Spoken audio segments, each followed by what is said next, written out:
They are everywhere, or they could be, and that's the sobering lesson driven home by the death of Sergeant Donald Dugan.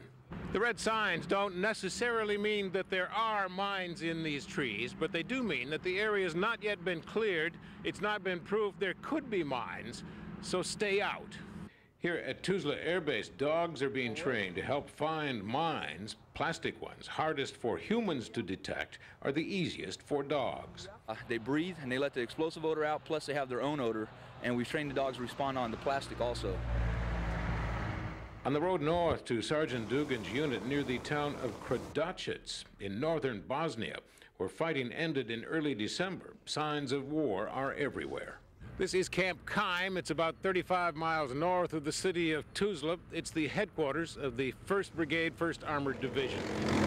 It sits astride the ZOS, or Zone of Separation, that keeps the various factions, Muslims, Croats, and Serbs, separate from one another. If you would try to remove the tripwires, you can see the tripwire right now is holding the ring in. If you try and remove the tripwire, the mine will function. Inside the headquarters, where it's impossible to miss a display case filled with dozens of disarmed mines, among them the so-called pineapple mine that killed Donald Dugan. We got 2 rules of thumb here. If you don't know where you're going to go, stop, back up, and the other one is if you didn't drop it, you don't pick it up. Simple rules, clearly stated, and just as clearly broken by Sergeant Dugan when he picked up a mine, cut its tripwire, then attempted to disarm it. Each step, says the Army, was inconsistent with the training all soldiers receive.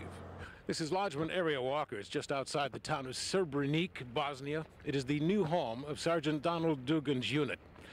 Sergeant Dugan, well remembered here, well respected, but everyone in his unit wants to put the incident that killed him behind them. You take the necessary short break to remember Sergeant Dugan, remember things he did well, the things he did great, and then just like when you fall off that horse, you dust yourself off, you climb back in the saddle, and you drive on with your mission. Lieutenant Frank Lozano has a theory of why Sergeant Dugan broke the rules. I believe he was doing what he was doing because, one, he was afraid that U.S. soldiers might be killed in that specific area. 2, he was afraid that the locals or one of the children might detonate that mine.